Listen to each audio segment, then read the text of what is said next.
Mga kagabay, magandang hapon, magandang gabi, magandang umaga, magandang tanghali.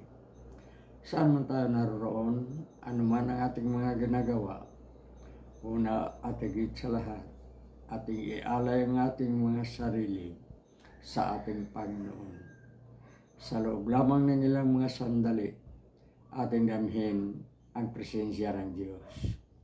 Sumasa atin ang pagpapala, ang biyaya, ang pag-ibig, at ang kapayapaan ng Ama, ng Anak, at ng Espiritu Santo, nabubuhay at naghahari, iisang Diyos, magpasawalang hanggan.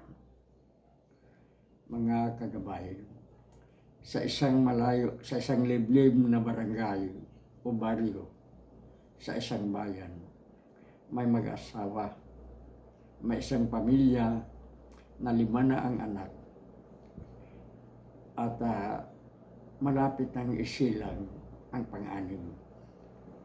Hirap na hirap ang mag-asawang ito sapagkat isang karpintero lamang, isang panday lamang ang asawa. Ang lalaki at ang babae ay patinda-tinda, palaba-laba, kung ano ang makayang gagawin. Ngunit mag-aanim ng kanilang mga anak. Isang gabi, nag-uusap itong mag-asawa. Sapagkat ilang araw na lamang manganganak na si Mrs. At hindi pa sila handang-handa. Ni wala pang mga isusuot, wala pang gamot na nakhanda para sa isisilang na anak. Umiiyak si Mrs. At ang lahat na ito ay nasaksihan ng kanilang panganay na anak na isang lalaki na noon ay nag-aaral ng high school. Marahil mga 12 or 13 years old ang anak na yan. Ang mag-asawang ito, sa kabila ng kanilang kahirapan, napakabait, madasalin, kaya ang kanilang mga anak ay nadidisiplina rin nila. Narinig ang lahat na ito ng panganay ang pinag-usapan at tumulo ang kanyang lupa, naawa siya sa kanyang mga magulang at higit siya naawa sa kanyang darating na kapatid na hindi naipaghanda.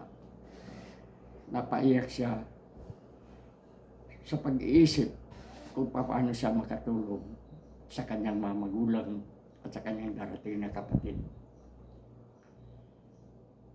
Kinabukasan, maagang-maaga pa, hindi katulad ng dati, maagang nagpaalam ang bata sa kanyang mga magulang na papasok na siya at may gagawin siya sa school. At pinayagan naman dahil alam naman nilang mabait ang kanilang anak. So umalis na ang anak. Naglakad patungo sa school. At napadaan ito sa kanilang kapilya sapagkat malayo sila sa simbahan bago niya marating ang kanyang school. At doon sa kapilya niyon, nagdasal ang bata. Nananalangin, kung ano man ang kanyang panalangin, alam natin na ito ay tungkol sa kanyang kahirapan. Umiiyak ang bata habang nagdadasal.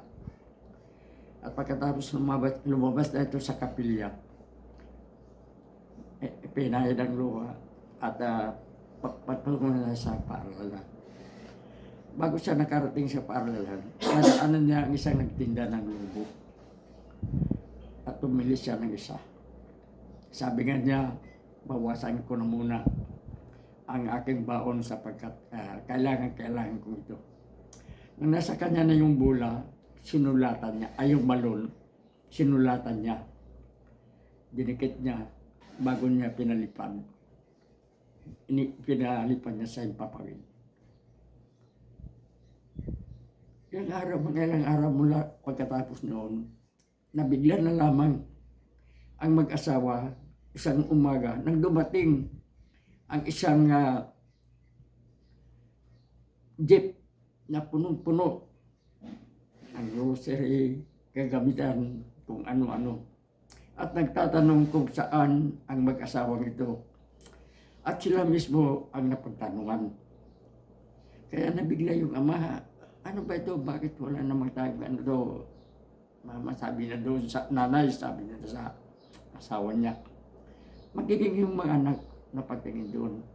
Bumaba mula sa kotse, dahil yung jeep na may kasamang kotse, ang isang babae mukhang mayaman at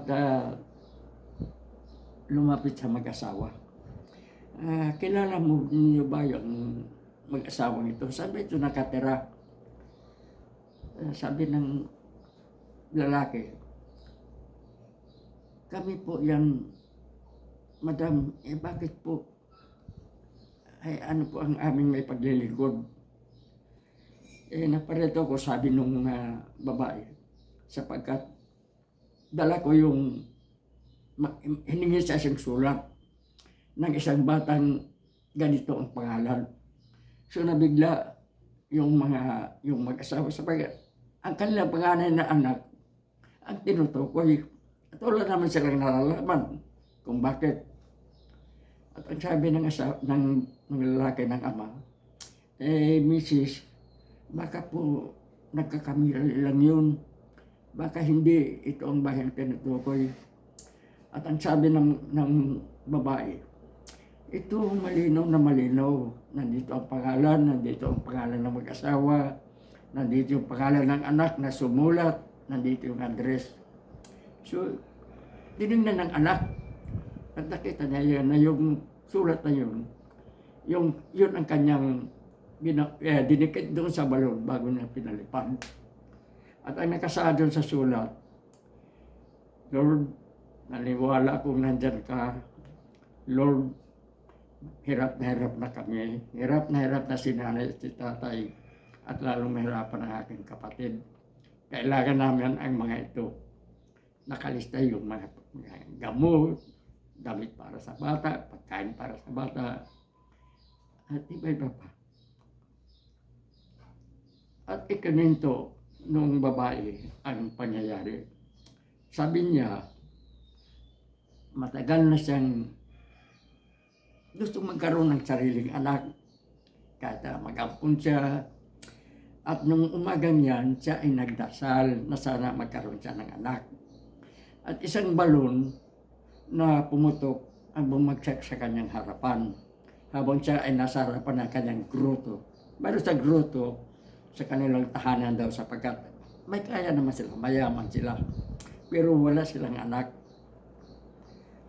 Kaya ako nagkaroon ng interes sapagkat manganganak daw ito si Mrs. Nakita nila yung panalangin ng kanilang anak. Sa madaling salita, yung panalangin ng bata ay dininig ng Diyos. At yung mga pagkain, kung ano yung laman ng jeep na yun, ay para sa kanila. Tuwang-tuwa ang mga magulang. At ang sabi ng babae bago umalis, ano ba ang trabaho ni Mister? Sabi, medyo pa karpintero, pa panday-panday, ngunit marunong itong magbaniho. Kaya sabi ng babae, sige, pupunta kayo at yung isilang yung anak. Sana huwag yung ipagkait sa akin. Ako nang gagastos, ako nang magpabinyag, at tutulungan ko kayo. Mga kagabay, ang salaysay na ito ay nakuha natin sa isang pari, sa kaibigang pari. Sapagkat yun umanong mag-asawang yun ay nasa kanyang kabilang sa kanyang parokya. At dito ang aral ang sabi niya ay kung ang ating panalangin ay taimtim, taos puso, didinggin tayo ng Panginoon. Sana mga kagabay, tularan natin ang anak na yan na napakabait dahil sa mga mababait din ang mga magulang marunong magdasal. Walang hindi pinapakinggan ng Diyos sa mga taimtim na mga nanalangin, sa mga taos pusong nananalangin. Mga kagabay, anuman ang ating problema, anuman ang ating pangangailangan, kung walang-walang na tayo, lumapit tayo sa Kanya. Tumawag tayo sa Kanya. Humingi tayo ng tulong sa Kanya. Siya lamang ang maaaring makakatulong sa atin.